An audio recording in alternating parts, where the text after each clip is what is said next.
সিংহ রায়কে নিয়ে ড্রিম দেখানোটা এবার বন্ধ কর। তোমার সরে যাওয়া উচিত,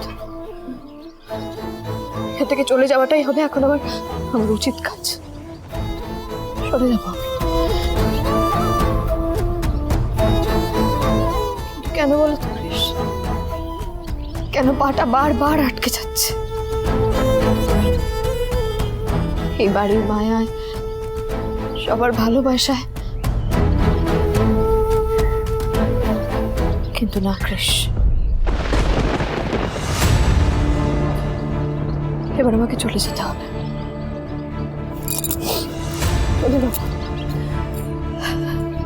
ঝিলিমা, ঝিলিমা, দেখ দেখ দেখ মা, কাকে নিয়ে এসছি দেখ। কই গো, এসো এসো এসো এসো, আরে এসো।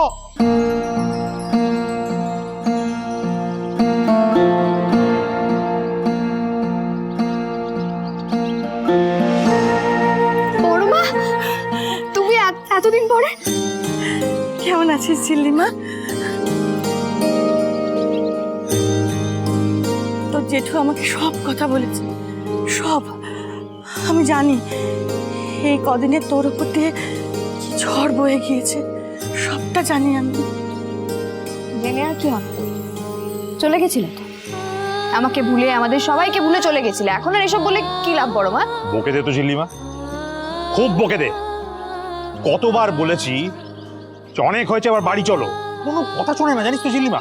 ভালো করে বকে দে, বকে দে। বড়মা, বড়মা কেমন আছো? ওরে বাবা, ওরে বাবা। আচ্ছা ঠিক আছে ঠিক আছে, হয়ে গেছে হয়ে গেছে। বলছি বড়মা শোনো না, শোনো। বলছি বলছি শীতকাল পড়ে গেছে, তুমিও চলে এসছো, এবার কিন্তু আমলকির আচারটা আমার চাই। হ্যাঁ তুমি আগে আমার কথা শোনো, আমি কিন্তু আজকেই কচু বাটাটা খাবো। হ্যাঁ প্লিজ প্লিজ, না তুমি আমার কথা শোনো, তুমি আমার মাথায় ভালো করে তেল মালিশ করে দেবে তো? এই তুই চুপ কর তো। এই বলছি অনেকদিন কিন্তু গুড়ের পিঠা খাইনি। আরে হোগা হোগা, আমি যখন এসে পড়েছি তখন সব হোগা। আরে বাবা, বড় বৌদি, এই সরে যা সরে যা। ওরে বাবা, এসো, এসো। কতদিন পরে কেমন আছো তুমি? হ্যাঁ, বাড়ি আলো হয়ে উঠলো। বড় বৌদি, বাড়ি ফেরার সময় পেলে তাহলে তুমি? ফিরবই না ভাবা থাক। ওই গুরুদেবের আশ্রমে গুরুদেবের সেবার জন্য থাকছিলাম, বেশ শান্তিতে ছিলাম। কিন্তু গুরুজি বললেন সংসার ছাড়ার সময় এখনো হয়নি, তাই ফিরে আসতে হলো। তোমার দাদার মুখে কিন্তু আমি সব কথাই শুনেছি তখন। মায়ের আসার সময় হলো, আরেকজন এলেন ঝিল্লিকে নিয়ে মাতামাতি করার জন্য। রানাস, তুমি কেন এইভাবে কথা বলছো? শত হলেও উনি তো আমার মাদার ইন লস না। আর ছাড়ো ছাড়ো। এই কি হলো তো? শরীর খারাপ করছে? মানে এরকম দেখার অভ্যেস নেই তো, কিরকম না বদহজম হয়ে গেছে। অ্যান্টাসিড হবে? ঋতুদা, অতি ভক্তি কিন্তু চোরের লক্ষণ। কি হচ্ছে নাকি? থামো। হ্যাঁ, আসলে আমার না খুব ইচ্ছে ছিল যে আপনি আমাকে বউ হিসেবে এই বাড়িতে বরণ করবেন, কিন্তু কি করব বলুন, তখন তো আর আপনি ছিলেন না। আসলে কি বলতো, যার বরণ দেখে যাওয়ার কথা ছিল সেটা আমি দেখে গিয়েছি। আমার ঝিল্লিমা, সেই বরণটা না দেখলেই বোধহয় তেঁতুল পাতার জন্য মঙ্গল হতো না বড় বৌদি। এত কিছুর পরও তুমি বদলাবে না বলো ঠাকুরজি? কেন কেন বদলাবে? বদলাবে কেন? আমাদের না ওই তোমার মতো ওই মাথায় ঝিল্লি ঝিল্লি ঝিল্লি ঝিল্লি করার মতন কিছু হয়নি, বুঝলে?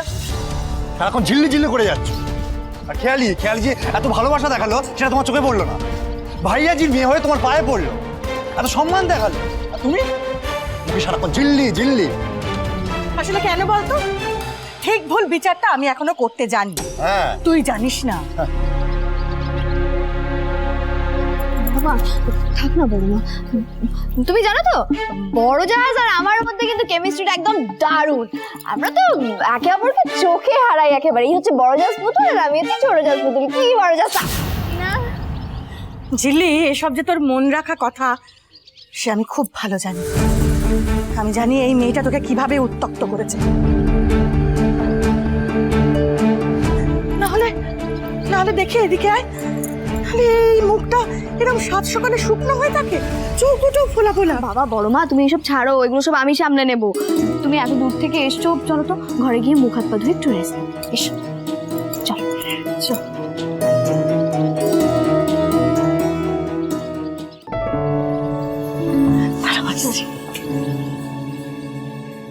আমার দুশ্চিন্তার কথা তোমায় কি করে বলি বড় মা, আর এটাই বা কি করে জানাই যে আর কিছুদিন পর হয়তো তোমাদের সবার ছায়া থেকে আমায় দূরে সরে যেতে হবে, যাতে মিস্টার সিংহ রায় ছোড়া ম্যাডামকে নিয়ে হ্যাপি থাকতে পারে। আয় এখানে রাখ ব্যাগগুলো।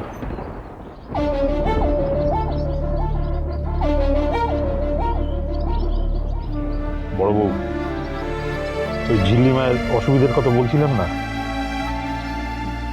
বড়দিনের দিনই তো হঠাৎ করে নতুন গেস্টকে তেঁতুল পাতাস ওয়েলকামস করবে না? ছোড়া ঝিল্লি, একটা কথা শোন মা, আমি কিন্তু আমার ঋষিকে চিনি। তুই শুধু ওর উপর থেকে ভরসা হারাস না। জানি অনেক কিছুই মনে হবে, মেয়েদের পোড়া মন তো, অনেক কিছুই মাথায় আসবে দেখিস। তবু শুধু আমি একটা কথাই বলবো, ঋষি কিন্তু আমাদের ওই ভরসার জায়গাটাতেই থাকবে সারা জীবন। কি করে থাকবে বড় মা? আমি কি কেবল ওনার ওপর ভরসা করে যাব? আর উনি যে অন্য কারোর ওপর ভরসা করে বসে আছেন, জ্বরে অসুস্থতায় সবার আগে যার নাম ওনার মুখে আসে, ওনার মনের ভেতরে কি আছে সেটা শুধু আমি জানি বড় মার, আর তোমরা কেউ কিচ্ছু জানো না। বড় বৌদি, তুমি তো একেবারে মেজ বৌদির সঙ্গে দেখা করার সময় পেলে না, এই ঘরে চলে আসলে ব্যস্ত হয়ে। ঝিল্লির সঙ্গে গুজুস ফুসফুস করবে বলে তাই মেজ বৌদি নিজে এলো তোমার সঙ্গে দেখা করো। কতদিন বাদে দেখলাম দিদি। চা খাবে?